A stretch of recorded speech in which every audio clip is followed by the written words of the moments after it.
We're in John chapter 21 this morning. If you brought a Bible and want to follow along, John 21.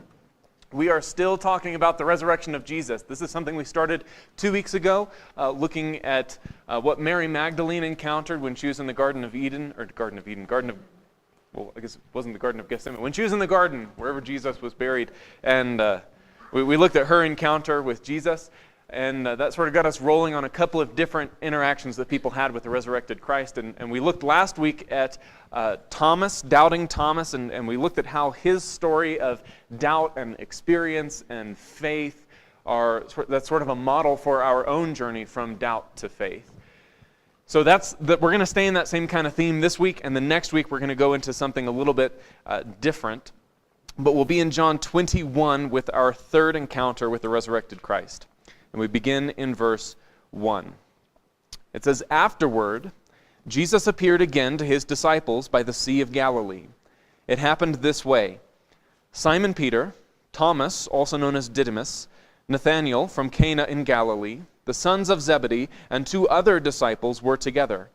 'I'm going out to fish,' Simon Peter told them, and they said, 'We'll go with you.'" So let me just start by pointing out where this story is taking place. We're now on the Sea of Tiberias, which is the Roman name for the Sea of Galilee, a big lake in northern Palestine. This is not only a lake, but it's also part of a region, the region of Galilee, which is the northern side of modern-day Israel. And this is where many of the disciples are from. We're talking 80 to 90 miles north of Jerusalem. Now, last week we were in chapter 20 looking at Thomas. That happened in Jerusalem. So now we've gone 80, 90 miles north up what's called the Way of the Kings, the highway along the Central Mountain Range. This is not like a jaunt up there. This is not they just hopped over to Galilee for the day. This is a journey. This is a trek that they've made because they're going a long way on foot. And so it is very likely that the disciples have gone home, because we know several of the disciples are from Galilee. Peter is from Galilee. It says Nathanael is from Cana. That's 10 miles west of the lake, still in the region of Galilee. The sons of Zebedee, James and John, they're also from the same town as Peter. And 2 other disciples who very well could have been from Galilee. So it's very likely that these 7 people have gone home. Now, Jesus has been in Jerusalem. He has experienced the passion, the beatings, his own death, and then the resurrection, and he's appeared to his disciples. And now what? Now what do you do? Well, the disciples, like anybody else, hundreds of thousands of people have filed into Jerusalem to observe Passover, and then hundreds of thousands of people go home. And the disciples don't have Jesus with them anymore to lead them to the next town, to the next village. And so where are they supposed to go? Well, they go home. They go back into Galilee. They go back to fishing.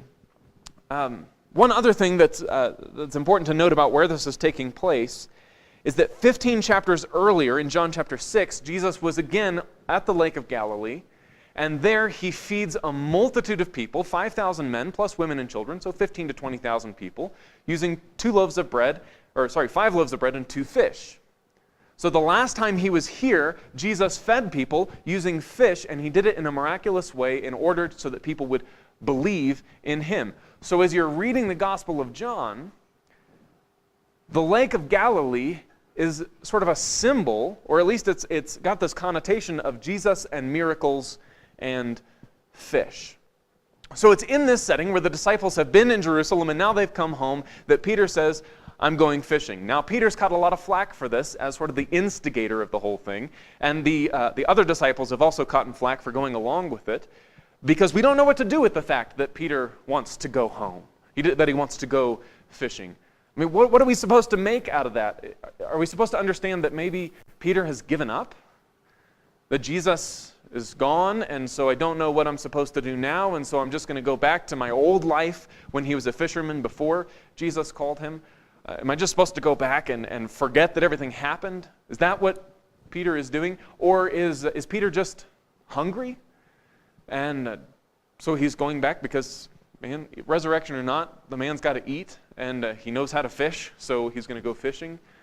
We know that Peter's married. He might have kids, so is he going to provide for his family? Because for 3 years he's been gone, and you don't read anything about him telling his wife that he was going to leave. And so for 3 years it's just, where have you been? We've been waiting for you to get back. I don't know. But it's been a long time that he's been gone. And so it may be that now it's time to get back into economics, get back into making a living for himself. There's another theory of why Peter may have said, I'm going fishing, and that is when Peter was first called, Jesus says to him, you are a fisherman, I will make you a fisher of men. And so fishing became this symbol in the early Christian church of evangelism, of pastoral care, of Christian ministry. And so it very well may be that when Peter says, I'm going fishing, he's going fishing, but really he's going fishing, and he's sort of taken up the mantle of ministry. And so it's not that he's given up, but he's actually accepted the resurrection, and he's now engaging in this act that has become a symbol of ministry. My question is, what do you want him to say? What is Peter supposed to do? I mean, Jesus dies, and then he's resurrected, and then he appears to Peter twice. The Gospel of Luke suggests that maybe there was at least a third time that Peter has seen the resurrected Christ. What are you supposed to do? Is he supposed to hop on a ship and sail to Rome and have a throwdown with Caesar? Or is he supposed to call a big conference and have like a Billy Graham crusade? Or is he supposed to walk up and down the streets and no longer like make any money to feed his wife? Is he supposed to walk up and down the streets with a bullhorn announcing what he's seen? What do you want him to do? I think we kind of want him to leave everything and stop being who Peter used to be and start being this totally different person. The problem is, when resurrection happens, there isn't really a protocol for that. There's not something in the law that says when someone is resurrected, then this is what you do, or this is the kind of person you become. This is totally new. Nobody's ever had to deal with resurrection before. There's a show on TV right now that Katie and I are kind of wrapped up in on ABC on Sunday nights called Resurrection. And the whole premise of the show is there's this town in Missouri where people who have been dead for 10, 20, 30 years are coming back to life suddenly. And the people who know about it are like, well, I don't know what to do about this. There's no protocol for this. So you stay here and try not to do anything dumb, and I'm going to go to work because I still got to go to work, but I don't know what to do with the resurrection. And so it's an interesting sort of exploration of what do you do when someone is raised to life? Well, apparently, you go fishing. That's what Peter does when the resurrection happens. You say, hey, I'm going fishing. So I feel like, are we supposed to read this and then say, well, how could you? Foolish, imbeciles, like why are you going fishing? But the thing is, what would you do? If someone that you knew and loved had died and then was resurrected and you saw them, what would you do? Stay here, I got to go to work. Try not to do anything dumb. Don't get caught. Don't let anybody see you. Something. There really isn't a protocol. So where we have this idea of, I think we want Peter to leave everything and become this totally different person, I don't think that that's a fair question, because the question is not how can we leave behind the old thing and start becoming something totally different? How can I become this like super Christian? I think the question instead is how can I live in light of the resurrection in my world, in my profession, among my friends and family? How do I allow that to influence this? Does that make sense? I think that's the question that we need to be asking. And so Peter has now left, and the disciples have left the resurrection, and they've gone back home, and it's how do I be a Christian fisherman? How do I be a Christian parent? How do I be a Christian son-in-law or father-in-law? Or how do I be a Christian business person in light of what I've seen? It's not how do I become something different, but how do I allow that to influence what I am here? I'm going back to Memphis here in about a month for another class, and I know what's going to happen when I go. I'm going to spend 2 weeks reading like 1,500 pages on the Gospel of Mark, because that's the class this time. I'm going to spend all this time thinking about it, and then I'm going to fly out to Memphis and spend a week doing like 30 or 35 hours of lectures, dozens of hours in the library, and I'm going to come back totally exhausted, totally drained. I know this because I've done it before now. I'm getting into the rhythm of just I can't handle it. And when I get back, I'll be totally exhausted, and yet in some way totally filled. And there will be a part of me that's here, and yet there's going to be another part of me that's still there. And I've learned in my times going out there that I come back slowly as I begin to reintegrate into my normal life. It's this kind of phenomenon where you leave your normal experience and then something happens and you come back and you have to readjust and not just get back to how you were, but how do you live here in light of what just happened? It's the same phenomenon when you go to like a conference, or if you go on a vacation, or if you go on a mission trip, or something like that. You leave your normal experience and something happens, you learn something, there's an epiphany, there's some thing, some spark, and then when you come back to your normal life, you have to live in light of what just happened. How do you adapt based on what you saw at the conference? How do you adapt back into normal life after the vacation? It's kind of like when you come back from a vacation and you say, man, I really need a vacation from my vacation. Why? It's because you're still there in some way. You're here, but you're there. And you're slowly coming back. It's the same phenomenon when you go to Bible camp as a little kid, and like your friends are getting baptized and you're getting baptized and people are worshiping under starlight, and it's this deeply profound experience. And then you come home and you're like, I can't just be the person that I was before camp, but I can't live perpetually at camp, and so I have to figure out how to live here in light of what happened there. It's the same phenomenon when you go through some kind of major life transition. If there's a birth of a child, or a divorce, or starting a new career, or entering the workforce, you leave your normal experience and something happens, and then how do I live now in light of what happened outside of my normal life? This is what the disciples are going through. It's like at the end of the Lord of the Rings series, and the hobbits have to go back to the Shire. How do you live after 3 movies of crusades and adventures and everything that they go through? You don't just go back to being the old Frodo. I had to think about that. You can't just go back to being who you were, because you're not who you were because something happened. And yet you do have to go back. So this is where the disciples are. They're back in Galilee, and they're starting to ask, what does normal life look like now? It's not how do I escape my old thing and start a newfangled thing. It's how do I let my old life be invaded by the resurrection? And how does new life spring up within the old? And how does the old life get recreated? And so it's in the midst of that question that Peter says, I'm going out to fish. Now, picking up in verse 3, the story continues. So they went out and got into the boat, but that night they caught nothing. Early in the morning, Jesus stood on the shore, but the disciples did not realize that it was Jesus. He called out to them, "Friends, haven't you any fish?" "No," they answered. He said, "Throw your net on the right side of the boat, and you will find some." When they did, they were unable to haul the net in because of the large number of fish.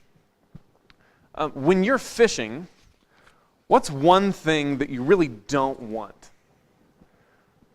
Well, for one, you certainly don't want a guy 100 yards away screaming at you across the water.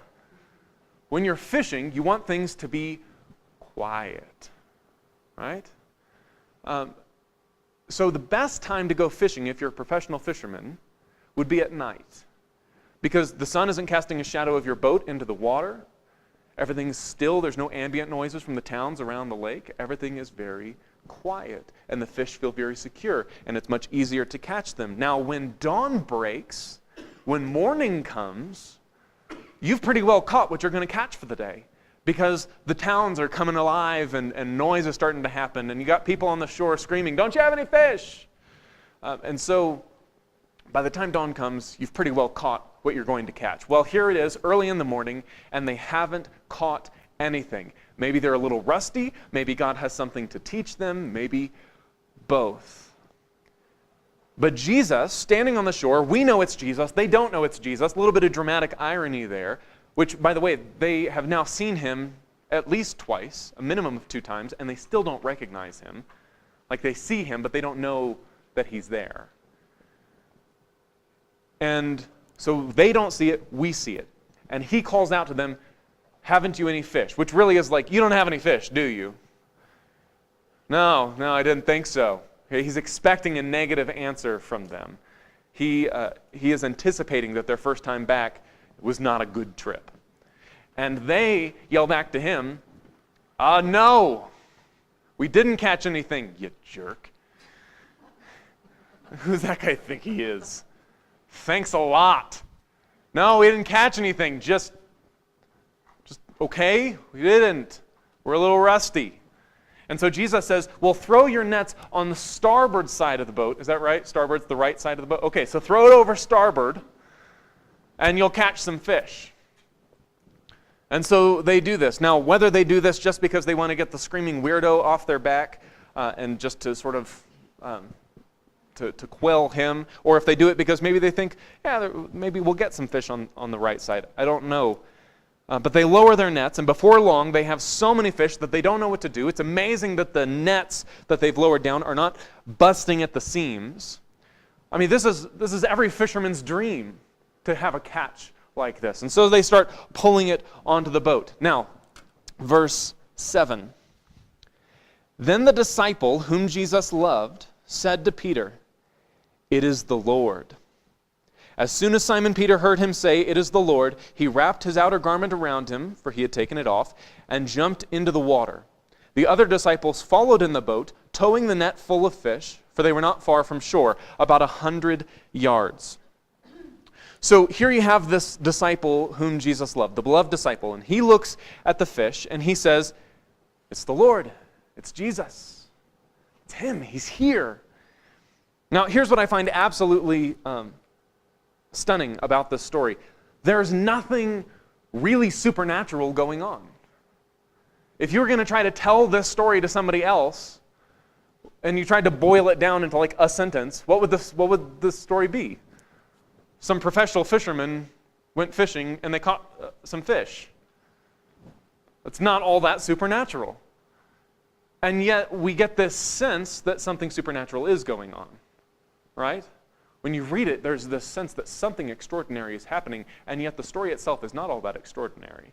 Fishermen caught fish. Well, you might defend it and say, well, it was a lot of fish, and it was at a weird time of day. Okay, if you get into a debate with someone over whether or not miracles happen, I advise you not to open with this story.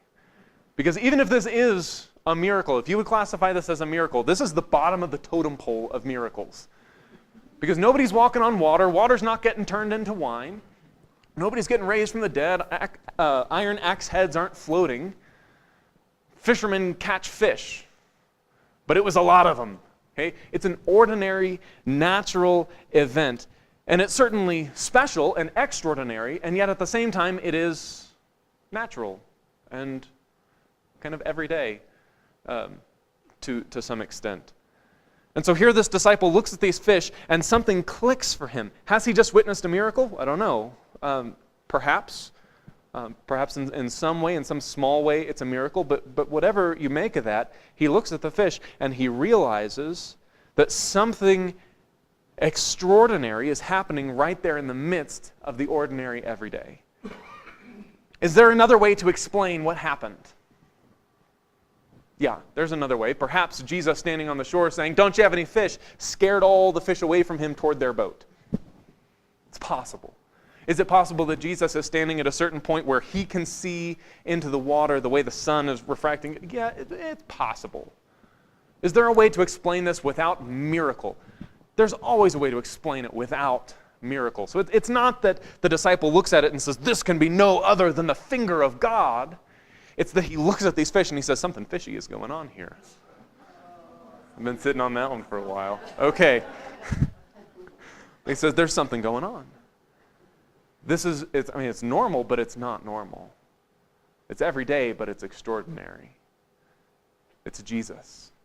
He's here.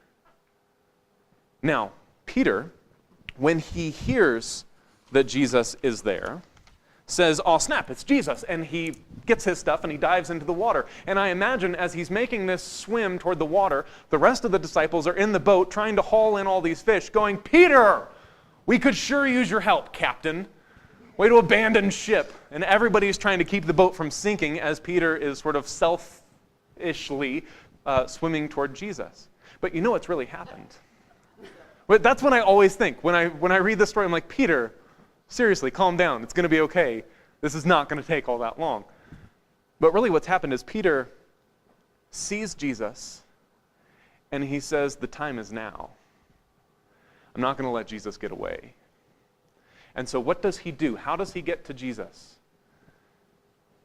He gets in the water. Interesting. You notice that Peter comes to Jesus through water. That is no coincidence. There's a reason that John includes that detail, because how do you come to Jesus? Through water. And so perhaps maybe this morning you're at a point where you have encountered the resurrected Christ and you say, it is the Lord, he is here, and the time is now. And the thing for you to do is to get in the water. If that's the case, when we're done this morning, pull me aside, pull one of the elders aside, pull a friend aside, and we would love to baptize you. But we continue with the story. Verse 9. When they were landed, they saw a fire of burning coals there with fish on it, and some bread. Wait, where are they? They're on the Lake of Galilee, right? The last time Jesus was here, what was he feeding people? Fish and bread. Okay, verse 10, Jesus said to them, bring some of the fish you have just caught. So Simon Peter climbed back into the boat and dragged the net ashore. Now he helps. It was full of large fish, 153, but even with so many, the net was not torn. Jesus said to them, come and have breakfast. None of the disciples dared ask him, who are you? They knew it was the Lord. Jesus came, took the bread and gave it to them, and did the same with the fish. This was now the third time Jesus appeared to his disciples after he was raised from the dead. Let me just make a few comments about this section, and then we'll sort of move on to some reflections on the story as a whole. First of all, John says that there are 153 fish. That's an awfully specific number, isn't it? Like, he doesn't say there are 150-ish. He doesn't say dozens and dozens. He says 153. And he doesn't even have to say 153. He could just say there were a whole lot of fish. So why include that detail? Well, that detail has led to a whole lot of speculation and a whole lot of trying to decode maybe what John is trying to say. One of the big theories comes out of the 4th century.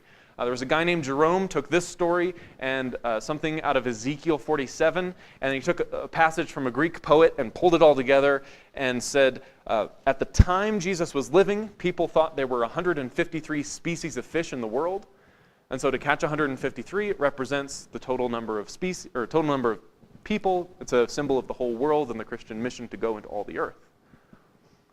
That's interesting. It's very hard to substantiate because he misquotes the Greek poet. But that's one of the theories. And maybe this is something that, it's a symbol for everybody.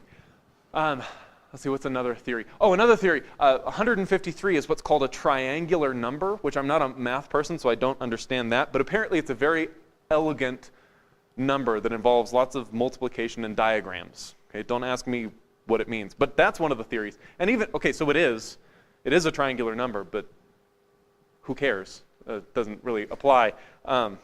So I don't know what to do with that theory. There's another one that says it's gematria. Now, gematria is interesting.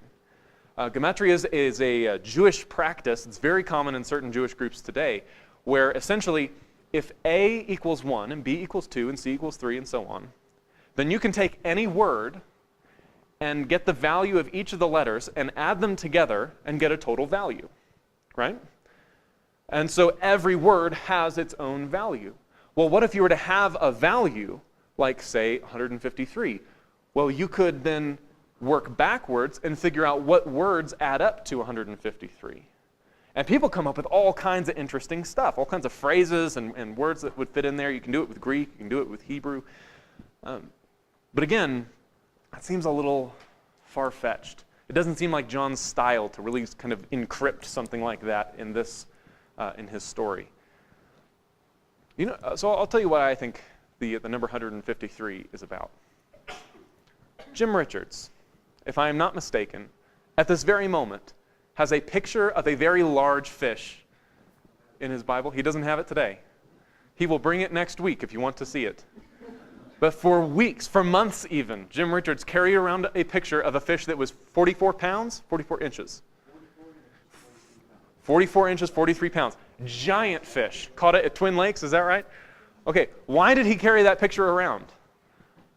Because that's a massive fish. That's a huge catch. That's a pat on the back kind of fish.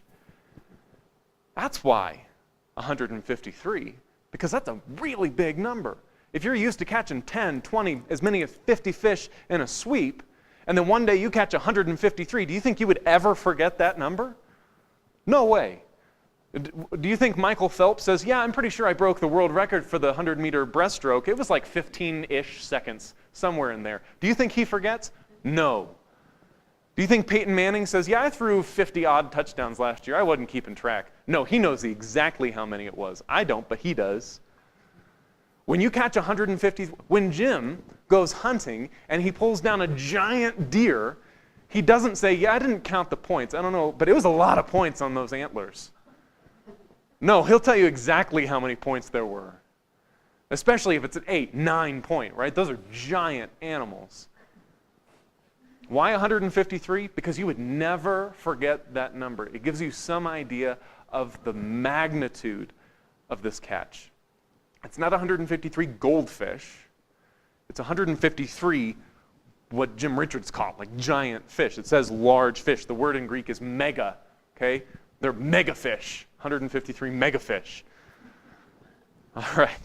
So that's sort of what I had to think about 153. The other thing I want to draw your attention to before we reflect on the whole story is how the story ends.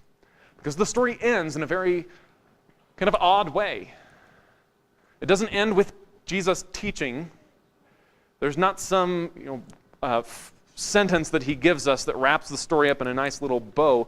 The story ends with the disciples getting off the boat, and Jesus is like cooking fish over a fire, and he's handing it off, and everybody's kind of eating their bread and fish sandwiches, looking at him like,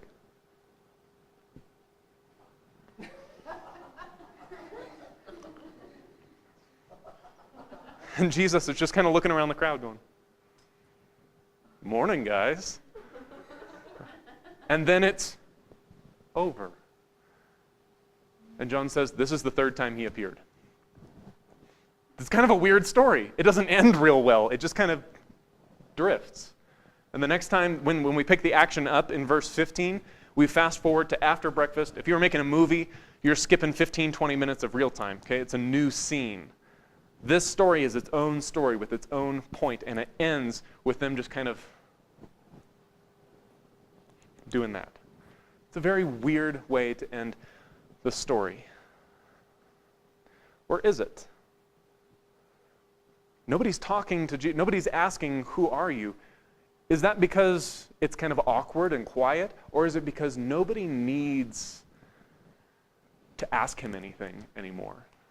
That they finally arrived at a point where they just know it's him. And they're content to just sit and have breakfast with Jesus. Because that's a whole different picture. That doesn't end as awkwardly with everyone kind of staring at him. And that just ends with them sitting around having breakfast. It's a peaceful, it's a tranquil way to end the story. Now, by way of reflection, a couple of thoughts. Things that we can sort of pull out of the story. One thing, faith is not an on-off switch.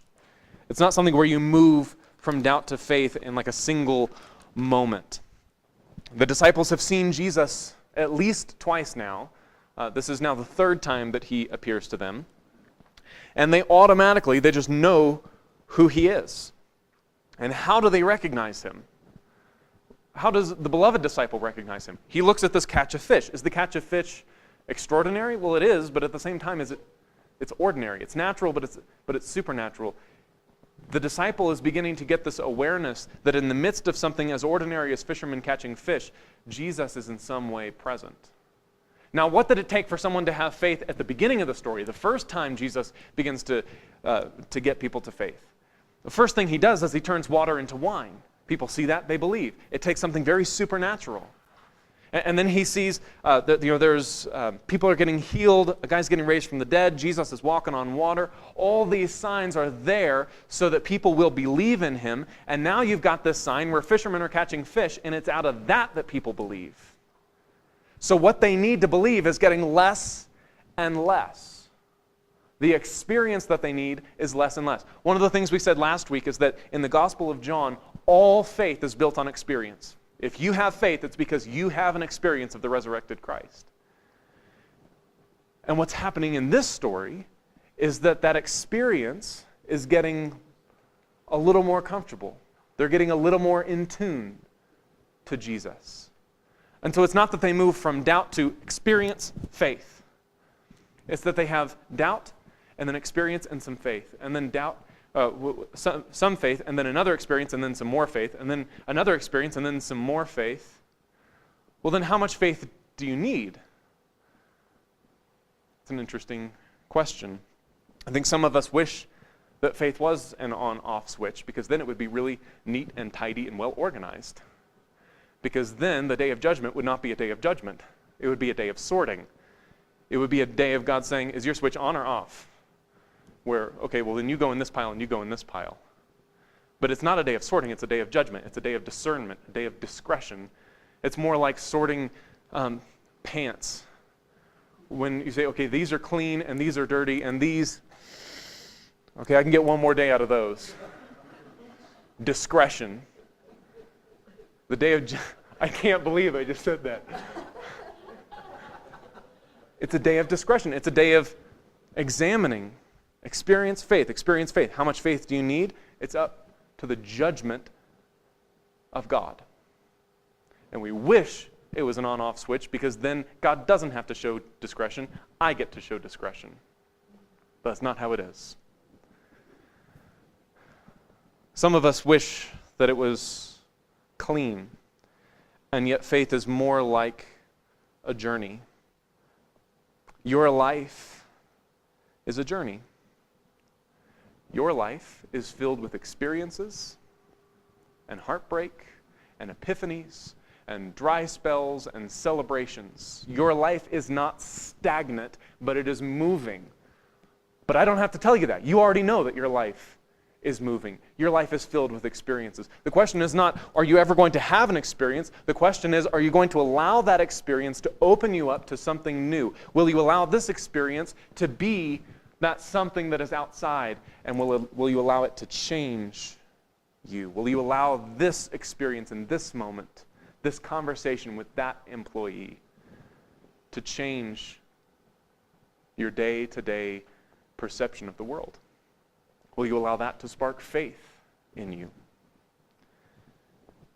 A second observation from the story: faith comes from an experience, or from an openness to God's working in the world.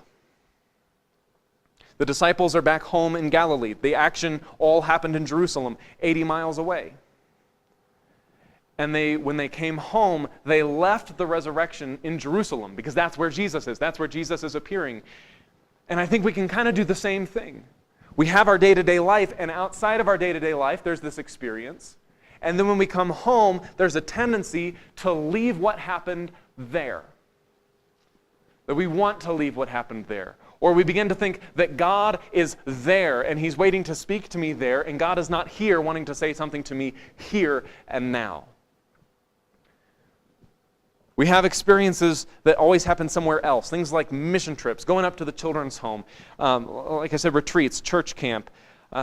Maybe it happens when you go to church and you're not someone who normally goes to church, or when you share your faith with someone and you don't normally do that. It's something outside of your normal experience. And then you come back and you begin to think that God is there and not here. And if we aren't careful, the Spirit and presence of God are going to stay in Jerusalem, and they're not going to come back with us to Galilee.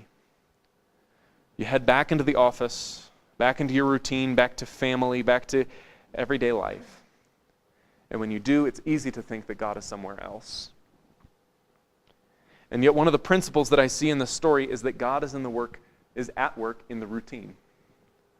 God is present when fishermen go fishing. this ordinary natural event is in some way charged and flooded with the presence and Spirit of God.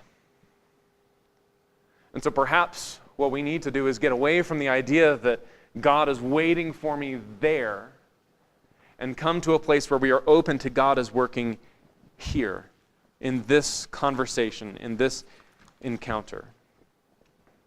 Here Jesus is on the same shore where 15 chapters earlier he had fed 15 to 20,000 people using 2 fish and 5 loaves of bread. He's on the same shore and he has the same kind of food. And he used this miracle to instill faith in 15 to 20,000 people. And now here he is in the same place using the same food, but it's ordinary and it's natural. This time it is not miraculous, it's just a meal. It's just guys sitting around a campfire having breakfast, and yet Jesus is there having breakfast with them. Something extraordinary is happening in the midst of the ordinary. Something supernatural is going on. Just because it's natural doesn't mean it's not also supernatural. It is both at once. Faith comes from recognizing that something extraordinary is happening right here in the midst of the everyday. Faith comes from realizing that the supernatural is happening right here in the midst of the everyday. One more reflection. I read this story and I think, what would Jesus do? It's a good question to ask as you're reading the Gospels. What would Jesus do? What was Jesus like? How can I be more like Jesus? It's a good, solid question. But when you ask that about this story, it's a really hard question to answer. Because what am I supposed to do? Help people fish? Give someone a miraculous catch of fish? Am I supposed to cook breakfast with people? Am I supposed to eat breakfast on the shore of a lake? Is that what I'm supposed to do? Which actually, we're planning a church camping trip here in the next 6 or 8 weeks. So if you want to have breakfast on the shore with disciples, it's a good place to do it. That's a little shameless plug. But how can I be more like Jesus in this story? And there's one answer that I come to that I think is a really solid answer. And that is, be there. Just be there. What does Jesus do in this story? He's there. I mean, that's what makes the story so astounding, is that Jesus is present. It's not that he's giving some great teaching or that he's orchestrating the forces of God and breaking in and breaking apart the natural forces. It's that he's just having breakfast with his guys. So how can I be more like Jesus? Just be there.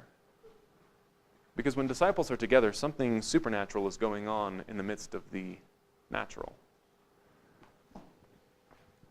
And so I want to invite you to do something today that's really tangible. I want to ask you to invite someone to lunch. It doesn't have to be today. Maybe you already have plans for lunch today, but pull someone aside and say, hey, you want to get lunch on Tuesday? You want to go for a walk? Drop in on a wrestling match. Have someone over to your house. Meet for coffee. Be there. One of the things that will never leave me is when Macy was born, the day Macy was born, I came out into the waiting room to announce that it's a girl, and Christy Wilson was there. What was she doing?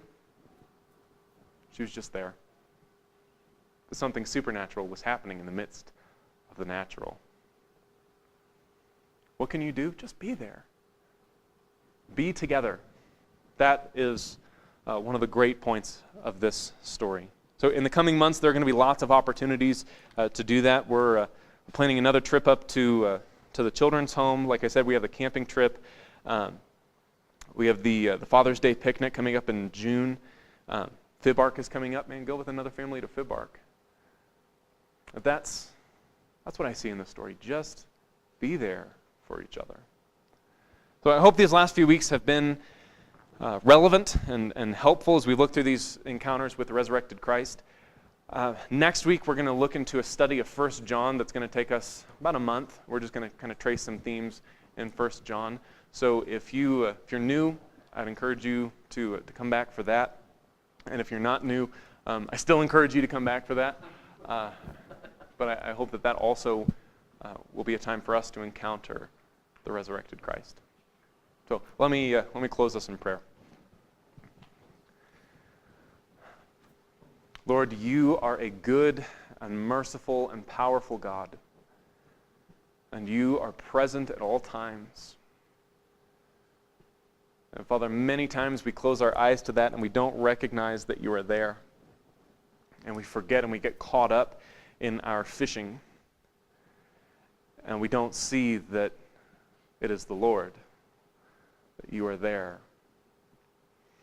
And so, Father, ahead of all else, I pray that you would open our eyes so that we would be aware of your working, your hand in our lives.